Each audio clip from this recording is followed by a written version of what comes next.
Coming up tonight on the news at 10, we fact-check an advertisement airing in Montana that paints a rosy picture of the Keystone XL pipeline. Plus, the organizer of one of Butte's biggest festivals claims the city is trying to take control of Evel Knievel Days. And emergency workers say the official death toll from a deadly mudslide will likely rise dramatically over the weekend. This is KTVM 6, your first alert station. You're watching the news at 10. A group of residents fighting Bridger Canyon Fire trustees say emails sent between board members show they violated the state's open meeting policy. Good evening and thanks for joining us. I'm Grace Ditzler. Lauren Mashmit is on assignment. The Bridger Canyon Safety Coalition is attempting a recall of all 5 board members. This started back in November of 2012 when firefighters protested a plan that would have allowed alcohol in the station's community room. In March of 2013, the fire chief and more than a dozen other firefighters quit abruptly, citing differences with the board. Then the sheriff's department launched a criminal investigation into the board after allegations were brought to them. The Bridger Canyon Safety Coalition obtained more than 2,500 pages of email sent between the Board of Trustees. In those emails, they claim there's evidence that the board violated Montana's open meeting laws. We met with the Safety Coalition this morning to address the emails, and while they wouldn't speak to us on camera, a representative for the coalition says the emails show that the board, quote, use board meetings to share only the info they choose to and prevent active participating in decision-making. NBC Montana's Colin Cashin spent the last 2 days going over the emails. He brought these concerns and emails directly to the Bridger Canyon Fire Department Board of Trustees to get their side of the story. We contacted Sheriff Brian Gutkin to clarify if alleged violations of open meeting laws were one of the reasons he forwarded on the request for prosecution to the Gallatin County Attorney. He would not tell us that it was specifically related to the open meeting laws. We also checked with the county attorney, and as of now, no charges have been filed.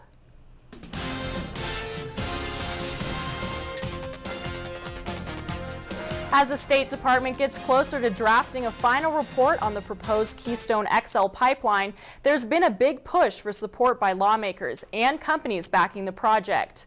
Here's some quick background. The Keystone would carry tar sand oil from Canada more than 2,000 miles to the U.S. Gulf Coast and cross through part of Montana. But it has caused controversy between groups who think it'll negatively impact the environment and those who say it'll create jobs and secure energy independence. An ad that's airing in Montana and other states across the county paints a positive picture of the Keystone XL. But does the ad have misleading information? NBC Montana's Lauren Mashmit fact-checked the Keystone XL advertisement. A spokesperson with the American Petroleum Institute says the ad is airing in 3 states, including Montana, New Mexico, and North Carolina. All 3 states have competitive Senate races.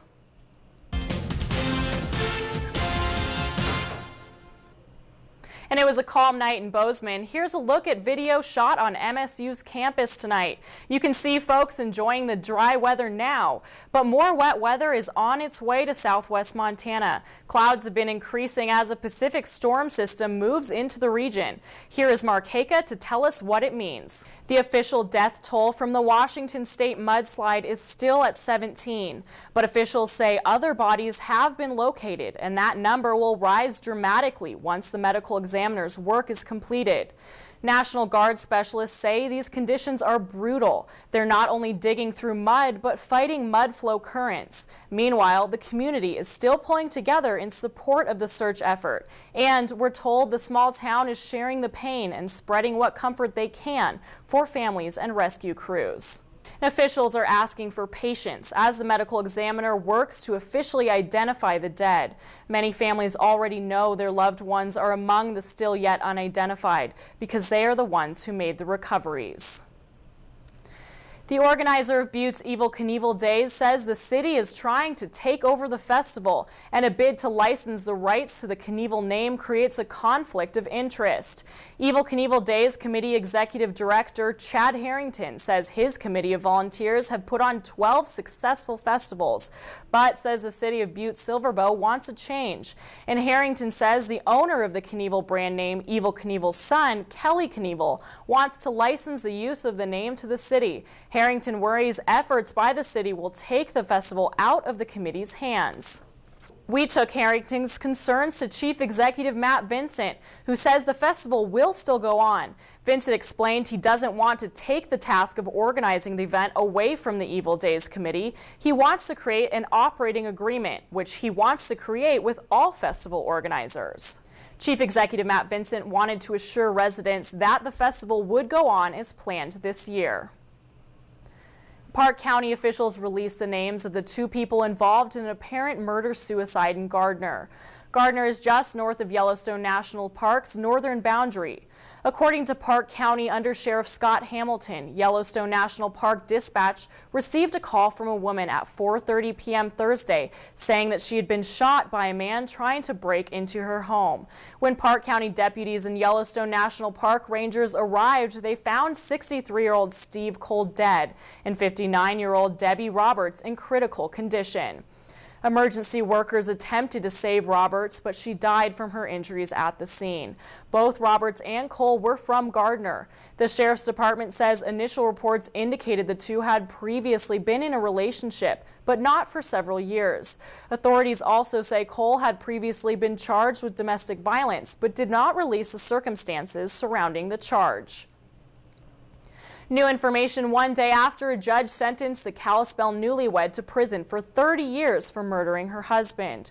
Jordan Graham is still being held at the Missoula County Jail, but that could change within the next week. Graham pushed her husband Cody Johnson off a cliff in Glacier National Park last summer. We've learned the Federal Bureau of Prisons will now look at all her sentencing papers, interview her, find out if she has special needs, and if she's interested in pursuing an education. Those questions, along with any security concerns, will help them decide where to send her. The Bureau's webpage say they like to keep inmates within 500 miles radius of their homes. Here are the results of our NBCMontana.com question of the week. Jordan Graham received 30 years in prison for killing Cody Johnson, and prosecutors asked for life. We asked what you thought. Do you think a life sentence would have been appropriate for Graham? 83% of respondents said yes, and 17% said no. A last-minute surge in sign-ups helps the Department of Health and Human Services get closer to its 7 million people goal. Plus, it's looking like a wet weekend across southwest Montana. First Alert Chief Meteorologist Mark Haka is tracking a storm on its way. When will it get here and how long will it last? The answer is next in the full forecast. Thanks, Mark. The White House says it's happy with a recent surge of health care sign-ups. The latest numbers show about 6 million people have signed up for coverage through the Affordable Care Act, below the 7 million the administration had hoped for. NBC's Steve Handelsman has the latest, and he's in Washington. The Obama administration did announce earlier this week that people who start the process before March 31st but are not able to finish before the deadline will have more time.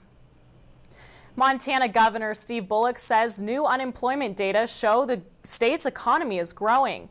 Unemployment dropped to 5.1% in February. That's down 0.2% from January. Labor Commissioner Pam Busey says total employment jumped by more than 3,000 jobs last month.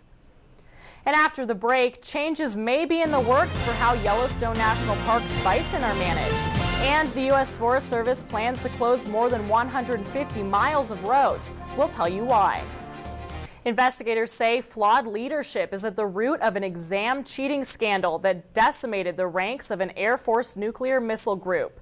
The investigators' final report says top nuclear commanders demanded test-taking perfection among the missile crews, but they also condoned the methods of some who skirted the rules. The report found fault among leaders far up in the chain of command, but no one was punished beyond the 341st Missile Wing at Malmstrom Air Force Base, Montana. where 9 mid-level commanders were removed and the colonel who was in charge of the wing was allowed to resign and retire. The report said the cheating might not have been uncovered if it hadn't been for a drug use investigation that began in California last summer and led to 2 officers at Malmstrom. The National Park Service and the state of Montana have begun working on possible changes to the way bison and the livestock disease brucellosis are managed. Yellowstone area bison have been found to carry brucellosis, a disease that can make livestock abort their young. The first step will be to prepare a joint environmental impact statement, a document that lays out the potential impacts of any changes. Earlier this month, Montana officials proposed allowing bison to roam further outside the park as long as their numbers were kept at specific levels. And the U.S. Forest Service plans to close 157 miles of roads to wheeled motorized use in the Helena National Forest. It is part of a non-winter Blackfoot travel plan for the Lincoln Ranger District. A total of 212 miles of roads will be decommissioned. 4 miles of new motorized trails will be added, along with 21 miles of new trails for non-motorized use. The goal is to create a road-free refuge for big game during hunting season. And Kane O'Neill joins me now for sports. So Kane, Montana Tech is back on the field this week. That's right. And officials announced the start of the cherry blossom season on March 27th in Japan.